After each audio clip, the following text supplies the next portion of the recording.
नमस्कार दोस्तों, स्वागत है आपका हमारे यूट्यूब चैनल स्टोरी वर्ल्ड में। आज हम सुनने वाले हैं मुंशी प्रेमचंद्र जी द्वारा लिखित एक लघु कथा बासी भात में खुदा का साझा। तो आइए शुरू करते हैं। बासी भात में खुदा का साझा। शाम को जब दीनानाथ ने घर आकर गौरी से कहा कि मुझे कार्यालय में 50 रुपए की नौकरी मिल गई, तो गौरी खिल उठी। देवताओं में उसकी आस्था और भी दृढ़ हो गई। इधर 1 साल से बुरा हाल था, न कोई रोजी न रोजगार। घर में जो थोड़े बहुत गहने थे वह बिक चुके थे। मकान का किराया सिर पर चढ़ा हुआ था। जिन मित्रों से कर्ज मिल सकता था सबसे ले चुके थे। साल भर का बच्चा दूध के लिए बिलख रहा था। एक वक्त का भोजन मिलता तो दूसरे जून की चिंता होती। तकाजों के मारे दीनानाथ का घर से निकलना मुश्किल था। घर से निकला नहीं कि चारों ओर से चिथाड़ मच जाती। वाह बाबूजी वाह, 2 दिन का वादा करके ले गए और आज 2 महीने से सूरत नहीं दिखाई। भाई साहब, यह अच्छी बात नहीं। आपको अपनी ज़रूरत का ख्याल है, मगर दूसरों की ज़रूरत का जरा भी ख्याल नहीं। इसी से कहा है, दुश्मन को चाहे कर्ज दे दो, दोस्त को कभी न दो। दीनानाथ को ये वाक्य तीरों से लगते थे और उसका जी चाहता था कि जीवन का अंत कर डाले, मगर बेजवान स्त्री और अबोध बच्चे का मुंह देखकर कलेजा थाम कर रह जाते। वाह, आज भगवान ने उस पर दया की और संकट के दिन कट गए। गौरी ने प्रसन्न मुख होकर कहा, मैं कहती थी कि नहीं, ईश्वर सबकी सुध लेते हैं और कभी ना कभी हमारी भी सुध लेंगे, मगर तुमको विश्वास ही ना आया था। बोलो, अब ईश्वर की दयालुता के कायल हुए? दीनानाथ ने हठधर्मी करते हुए कहा, यह मेरी दौड़ धूप का नतीजा है। ईश्वर की क्या दयालुता? ईश्वर को तो तब जानता जब कहीं से छप्पड़ फाड़ कर भेज देते। लेकिन मुंह से चाहे जो कुछ कहे, ईश्वर के प्रति उसके मन में श्रद्धा उदय हो गई थी। दीनानाथ का स्वामी बड़ा ही रूखा आदमी था और काम में बड़ा चुस्त। उसकी उम्र 50 के लगभग थी और स्वास्थ्य भी अच्छा न था। फिर भी वह कार्यालय में सबसे ज़्यादा काम करता। मजाल न थी कि कोई आदमी 1 मिनट भी देर करे या 1 मिनट भी समय से पहले चला जाए। बीच में 15 मिनट की छुट्टी मिलती थी। उसमें जिसका जी चाहे पान खा ले, सिगरेट पी ले या जलपान कर ले। इसके अलावा 1 मिनट का अवकाश न मिलता था। वेतन पहली तारीख को मिल जाता था। उत्सव में भी दफ्तर बंद रहता था और नियत समय के बाद कभी काम न लिया जाता था। सभी कर्मचारियों को बोनस मिलता था और प्रोविडेंट फंड की भी सुविधा थी। फिर भी कोई आदमी खुश न था। काम या समय की पाबंदी की किसी को कोई शिकायत नहीं थी। शिकायत थी तो केवल स्वामी के शुष्क व्यवहार की। कितना ही जी जान लगाकर काम करो, कितना ही प्राण दे दो, लेकिन उसके बदले धन्यवाद का एक शब्द भी न मिलता था। कर्मचारियों में कोई और संतुष्ट हो या न हो, दीनानाथ को स्वामी से कोई शिकायत न थी। वह घुड़कियाँ और फटकार पाकर भी शायद उतने ही परिश्रम से काम करता था। साल भर का कर्ज चुका दिया उसने और कुछ संचय भी कर लिया। वह उन लोगों में था जो थोड़े में भी संतुष्ट रह सकते हैं अगर नियमित रूप से मिलता जाए। 1 रुपया भी किसी खास काम में खर्च करना पड़ता तो दंपति में घंटों सलाह होती और बड़े झाव के बाद कहीं मंजूरी मिलती थी। बिल गौरी की तरफ से पेश होता तो दीनानाथ विरोध में खड़ा होता और दीनानाथ की तरफ से पेश होता तो गौरी कड़ी आलोचना करती। बिल पास करा लेना प्रस्तावक की जोरदार वकालत पर मुनहसर था। सर्टिफाई करने वाली कोई तीसरी शक्ति वहां न थी और दीनानाथ अब पक्का आस्तिक हो गया था। ईश्वर की दया और या न्याय में उसे अब कोई शंका न थी। नित्य संध्या करता और नियमित रूप से गीता का पाठ करता। एक दिन उसके एक नास्तिक मित्र ने जब ईश्वर की निंदा की तो उसने कहा, भाई, इसका तो आज तक निश्चय नहीं हो सका कि ईश्वर है या नहीं है। दोनों पक्षों के पास इस बात की सी दलीलें मौजूद हैं, लेकिन मेरे विचार में नास्तिक रहने से आस्तिक रहना कहीं अच्छा है। अगर ईश्वर की सत्ता है तो नास्तिकों को तो नरक के सिवा कहीं ठिकाना नहीं। आस्तिक के तो दोनों हाथों में लड्डू हैं। ईश्वर है तो पूछना ही क्या, नहीं है तो भी क्या बिगड़ता है। 2-4 मिनट का समय ही तो जाता है। नास्तिक मित्र इस दोरुखी बात पर मुंह बिचकाकर चल दिए। एक दिन जब दीनानाथ शाम को दफ्तर से चलने लगा तो स्वामी ने उसे अपने कमरे में बुला भेजा और बड़ी खातिर से उसे कुर्सी पर बैठाकर बोला, तुम्हें यहाँ काम करते कितने दिन हुए? साल भर तो हो ही गया होगा। दीनानाथ ने नम्रता से कहा, जी हाँ, 13वां महीना चल रहा है। आराम से बैठो, इस वक्त घर जाकर जलपान करते हो? जी नहीं, मैं जलपान का आदी नहीं। पान वान तो खाते ही होगे, जवान आदमी होकर अभी से इतना संयम। यह कहकर उसने घंटी बजाई और अर्दली से पान और कुछ मिठाइयाँ लाने को कहा। दीनानाथ को शंका हो रही थी, आज इतनी खातिरदारी क्यों हो रही है। कहाँ तो सलाम भी नहीं लेते थे, कहाँ आज मिठाई और पान सभी कुछ मंगवाया जा रहा है। मालूम होता है मेरे काम से खुश हो गए हैं। इस ख्याल से उसे कुछ आत्मविश्वास हुआ और ईश्वर की याद आ गई। अवश्य परमात्मा सर्वदर्शी और न्यायकारी है, नहीं तो मुझे कौन पूछता। अर्दली मिठाई और पान लाया। दीनानाथ आग्रह से विवश होकर मिठाई खाने लगा। स्वामी ने मुस्कुराते हुए कहा, तुमने मुझे बहुत रूखा पाया होगा। बात यह है कि हमारे यहाँ अभी तक लोगों को अपनी जिम्मेदारी का इतना कम ज्ञान है कि अवसर जहाँ भी नर्म पड़ जाए तो लोग उसकी शराफत का अनुचित लाभ उठाने लगते हैं और काम खराब होने लगता है। कुछ ऐसे भाग्यशाली हैं जो नौकरों से हेल मेल भी रखते हैं, उनसे हंसते बोलते भी हैं, फिर भी नौकर नहीं बिगड़ते, बल्कि और भी दिल लगाकर काम करते हैं। मुझ में वह कला नहीं है, इसलिए मैं अपने आदमियों से कुछ अलग अलग ही रहना पसंद करता हूँ। और अब तक मुझे इस नीति से कोई हानि नहीं हुई, लेकिन मैं आदमियों का रंग ढंग भी देखता रहता हूँ और सबको परखता रहता हूँ। मैंने तुम्हारे विषय में जो मत स्थिर किया है वह यह है कि तुम वफादार हो और मैं तुम्हारे ऊपर विश्वास कर सकता हूँ। इसलिए मैं तुम्हें ज़्यादा जिम्मेदारी का काम देना चाहता हूँ, जहाँ तुम्हें खुद बहुत कम काम करना पड़ेगा, केवल निगरानी करनी पड़ेगी। तुम्हारे वेतन में 50 रुपये की और तरक्की हो जाएगी। मुझे विश्वास है कि तुम अब तक जितनी तनदेही से काम किया है उससे भी ज़्यादा तनदेही से आगे करोगे। दीनानाथ की आंखों में आंसू भर आए और कंठ की मिठाई कुछ नमकीन हो गई। जी में आया स्वामी के चरणों पर सिर रख दे और कहे, आपकी सेवा के लिए मेरी जान हाजिर है। आपने मेरा जो सम्मान बढ़ाया है, मैं उसे निभाने में कोई कसर न उठा रखूंगा। लेकिन स्वर काँप रहा था और वह केवल कृतज्ञता भरी आंखों से देखता रह गया। सेठ जी ने एक मोटा सा लेजर निकालते हुए कहा, मैं एक ऐसे काम में तुम्हारी मदद चाहता हूँ जिस पर इस कार्यालय का सारा भविष्य टिका हुआ है। इतने आदमियों में मैंने केवल तुम्ही को विश्वास योग्य समझा है। मुझे आशा है कि तुम मुझे निराश न करोगे। यह पिछले साल का लेजर है और इसमें कुछ ऐसी रकमें दर्ज हो गई हैं जिसके अनुसार कंपनी को कई हजार का लाभ होता है। लेकिन तुम जानते हो, हम कई महीनों से घाटे पर काम कर रहे हैं। जिस क्लर्क ने यह लेजर लिखा था उसकी लिखावट तुम्हारी लिखावट से बिल्कुल मिलती जुलती है। अगर दोनों की लिखावटें आमने सामने रख दी जाए तो किसी विशेषज्ञ को भी उनमें भेद करना कठिन हो जाएगा। मैं चाहता हूँ कि तुम एक पृष्ठ फिर से लिख कर जोड़ दो और उसी नंबर का पृष्ठ उसमें से निकाल लो। मैंने पृष्ठ का नंबर छपवा लिया है, एक दफ्तरी का भी बंदोबस्त कर लिया है जो रात भर में लेजर की जिल्दबंदी कर देगा, किसी को पता तक न चलेगा। जरूरत सिर्फ यह है कि तुम अपनी कलम से उस पृष्ठ की नकल कर दो।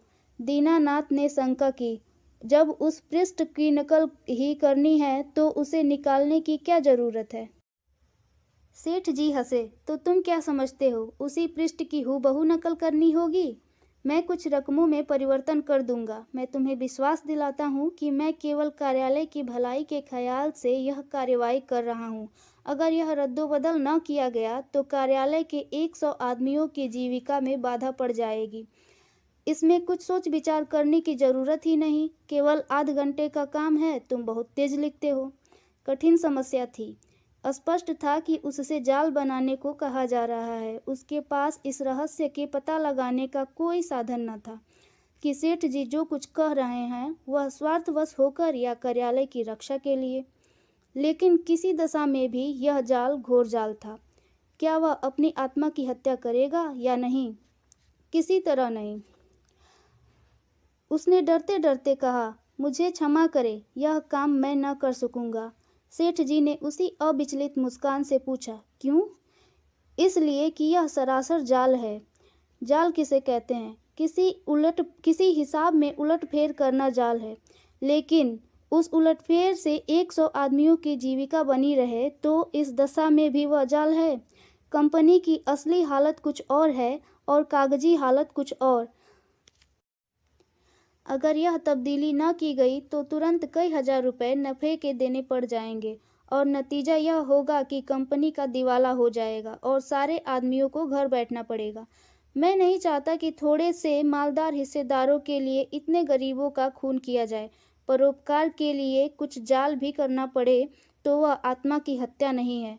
दीनानाथ को कोई जवाब न सूझा। अगर सेठ जी का कहना सच है, जाल से 100 आदमियों की रोजी बनी रहे तो वह वास्तव में जाल नहीं, कठोर कर्तव्य है। अगर आत्मा की हत्या होती भी हो तो 100 आदमियों की रक्षा के लिए उसकी परवाह न करनी चाहिए। लेकिन नैतिक समाधान हो जाने पर अपनी रक्षा का विचार आया। बोला, कहीं मामला खुल गया तो मैं मिट जाऊंगा। 14 साल के लिए काले पानी भेज दिया जाऊंगा। सेठ जी ने कहा मारा, अगर मामला खुल गया तो तुम न फंसोगे, मैं फंसूंगा। तुम साफ इनकार कर सकते हो। लिखावट तो पकड़ी जाएगी, पता ही कैसे चलेगा कि कौन सा पृष्ठ बदला गया है। लिखावट तो एक सी है। दीनानाथ परास्त हो गया। उसी वक्त उस पृष्ठ की नकल करने लगा। फिर भी दीनानाथ के मन में चोर पैदा हुआ था। गौरी से वह इस विषय में एक शब्द भी न कह सका। 1 महीने बाद उसकी तरक्की हुई। 100 रुपये मिलने लगे, 200 बोनस के भी मिले। यह सब कुछ था। घर में खुशहाली के चिन्ह नजर आने लगे। लेकिन दीनानाथ का अपराधी मन एक बोझ से दबा रहता था। जिन दलीलों से सेठ जी ने उसकी जबान बंद कर दी थी, उन दलीलों से गौरी को संतुष्ट कर सकने का विश्वास उसे न था। उसकी ईश्वर निष्ठा उसे सदैव डराती रहती थी। इस अपराध का कोई भयंकर दंड अवश्य मिलेगा। किसी प्रायश्चित, किसी अनुष्ठान से उसे रोकना असंभव होगा। अभी न मिले, साल 2 साल न मिले, 10-5 साल न मिले, पर जितना ही देर से मिलेगा उतना ही भयंकर होगा। मूलधन ब्याज के साथ बढ़ता जाएगा। वह अक्सर पछताता, मैं क्यों सेठ जी के प्रलोभन में आ गया। कार्यालय टूटता या रहता मेरी बला से। आदमियों की रोजी जाती या रहती मेरी बला से। मुझे यह प्राण पीड़ा न होती। लेकिन अब तो जो कुछ होना था वह हो चुका और दंड अवश्य मिलेगा। इस शंका ने उसके जीवन का उत्साह, आनंद और माधुर्य सब कुछ हर लिया। मलेरिया फैला हुआ था। बच्चे को ज्वर आया। दीनानाथ के प्राण नहों में समा गए। दंड का विधान आ पहुंचा। कहाँ जाए, क्या करे, जैसे बुद्धि भ्रष्ट हो गई। गौरी ने कहा, जाकर कोई दवा लाओ या किसी डॉक्टर को दिखा दो। 3 दिन तो हो गए। दीनानाथ ने चिंतित मन से कहा, हाँ जाता हूँ, लेकिन मुझे बड़ा भय लग रहा है। भय की कौन सी बात है? बेबात की बात मुंह से निकालते हो। आजकल किसे ज्वर नहीं आता। ईश्वर इतना निर्दयी क्यों है? ईश्वर निर्दयी है पापियों के लिए। हमने किसका क्या हर लिया है? ईश्वर पापियों को कभी क्षमा नहीं करता। पापियों को दंड न मिले तो संसार में अनर्थ हो जाए। लेकिन आदमी ऐसे काम भी तो करता है जो एक दृष्टि से पाप हो सकता है तो दूसरी दृष्टि से पुण्य। मैं नहीं समझी। मान लो मेरे झूठ बोलने से किसी की जान बचती हो तो क्या वह पाप है? मैं तो समझती हूँ ऐसा झूठ पुण्य के बराबर है। तो जिस पाप से मनुष्य का कल्याण हो वह पुण्य है, और क्या। दीनानाथ की अमंगल शंका थोड़ी देर के लिए दूर हो गई। डॉक्टर को बुला लाया, इलाज शुरू किया। बालक 1 सप्ताह में चंगा हो गया, मगर थोड़े दिन बाद वह खुद बीमार पड़ा। वह अवश्य ही ईश्वरीय दंड है और वह बच नहीं सकता। साधारण मलेरिया ज्वर था, पर दीनानाथ की दंड कल्पना ने उसे सन्निपात का रूप दे दिया। ज्वर में नशे की हालत की तरह यूं ही कल्पना शक्ति तीव्र हो जाती है। पहले केवल मनोगत शंका थी, वह भीषण सत्य बन गई। कल्पना ने यमदूत रच डाले, उनके भाले और गदाएं रच डाली, नरक का अग्निकुंड दहका दिया। डॉक्टर की एक घूंट दवा 1000 मन की गदा के आवाज और आग के उबलते हुए समुद्र के दाह पर क्या असर करती। दीनानाथ मिथ्यावादी न था। पुराणों की रहस्यमय कल्पनाओं में उसे विश्वास न था। नहीं, वह बुद्धिवादी था और ईश्वर में भी तभी उसे विश्वास आया जब उसकी तर्क बुद्धि कायल हो गई। लेकिन ईश्वर के साथ उसकी दया भी आई, उसका दंड भी आया। दया ने उसे रोजी दी, मान दिया। ईश्वर की दया न होती तो शायद वह भूखों मर जाता, लेकिन भूखों मरना अग्नि कुंड में ढकेल दिए जाने से कहीं सरल था, खेल था। दंड भावना जन्म जन्मांतरों के संस्कार से ऐसी बद्धमूल हो गई थी मानो उसकी बुद्धि का, उसकी आत्मा का एक अंग हो गई हो। उसका तर्कवाद और बुद्धिवाद इन मनवंतरों के जमे हुए संस्कार पर समुद्र की ऊंची लहरों की भांति आता था, पर एक क्षण में उन्हें जलमग्न करके लौट जाता था और वह पर्वत ज्यों का त्यों अचल खड़ा रह जाता था। जिंदगी बाकी थी, बच गया। ताकत आते ही वह दफ्तर जाने लगा। एक दिन गौरी बोली, जिन दिनों तुम बीमार थे और एक दिन तुम्हारी हालत बहुत नाजुक हो गई थी, तो मैंने भगवान से कहा कि यदि यह अच्छे हो जाएंगे तो 50 ब्राह्मण को भोजन कराऊंगी। दूसरे दिन ही तुम्हारी हालत सुधरने लगी। ईश्वर ने मेरी विनती सुन ली। उसकी दया न हो जाती तो मुझे कहीं भीख मांगी न मिलती। आज बाजार से सामान ले आओ, मैं मनौती पूरी कर दूं। 50 ब्राह्मणों को न्योते जाएंगे तो 100 अवश्य आएंगे। 50 कंगले भी समझ लो, और मित्रों में 20-25 निकल ही आएंगे। 200 आदमियों का डौल है, मैं सामग्रियों की सूची लिखे देती हूँ। दीनानाथ ने माथा सिकोड़ कर कहा, तुम समझती हो मैं भगवान की दया से अच्छा हुआ हूँ? और कैसे अच्छे हुए? अच्छा हुआ इसलिए कि जिंदगी बाकी थी। ऐसी बातें न करो, मनौती पूरी करनी होगी। कभी नहीं, मैं भगवान को दयालु नहीं समझता। और क्या भगवान निर्दयी है? उनसे बड़ा निर्दयी कोई संसार में न होगा, जो अपने रचे हुए खिलौनों को उनकी भूलों और बेवकूफ़ियों की सजा अग्निकुंड में ढकेल कर दे। वह भगवान दयालु नहीं हो सकता। भगवान जितना दयालु है उससे असंख्य गुना निर्दयी है, और ऐसे भगवान की कल्पना मात्र से मुझे घृणा होती है। प्रेम सबसे बड़ी शक्ति कही गई है। विचारवानों ने प्रेम को ही जीवन की और संसार की सबसे बड़ी विभूति मानी है। व्यवहार में न सही, आदर्श में प्रेम ही हमारे जीवन का सत्य है। मगर तुम्हारा ईश्वर दंड भय से सृष्टि का संचालन करता है, फिर उसमें और मनुष्य में क्या अंतर हुआ? ऐसे ईश्वर की उपासना मैं नहीं करना चाहता, न ही कर सकता हूँ। जो मोटे हैं उनके लिए ईश्वर दयालु होगा, क्योंकि वे दुनिया को लूटते हैं। हम जैसों को तो ईश्वर की दया कहीं नजर नहीं आती। हाँ, भय पग पग पर खड़ा घुरा करता है। यह मत करो नहीं तो ईश्वर दंड देगा, वह मत करो नहीं तो ईश्वर दंड देगा। प्रेम से शासन करना मानवता है, आतंक से शासन करना बर्बरता है। आतंकवादी ईश्वर से तो ईश्वर का न रहना ही अच्छा है। उसे हृदय से निकाल कर मैं उसकी दया और दंड दोनों से मुक्त हो जाना चाहता हूँ। एक कठोर दंड वर्षों के प्रेम को मिट्टी में मिला देता है। मैं तुम्हारे ऊपर बराबर जान देता रहता हूँ, लेकिन किसी दिन डंडा लेकर पीट चलूँ तो तुम मेरी सूरत न देखोगी। ऐसे आतंकमय दंडमय जीवन के लिए मैं ईश्वर का एहसान नहीं लेना चाहता। बासी भात में खुदा के साझे की जरूरत नहीं। अगर तुमने ओझ भोज पर जोर दिया तो मैं जहर खा लूँगा। गौरी उसके मुंह की ओर भायातुर नेत्रों से ताकती रह गई। और कहानी यहीं पर समाप्त हो जाती है। कमेंट करें कि आपको यह कहानी कैसी लगी। यदि पसंद आई हो तो वीडियो को लाइक करें और हमारे चैनल को सब्सक्राइब करें। Thanks for watching.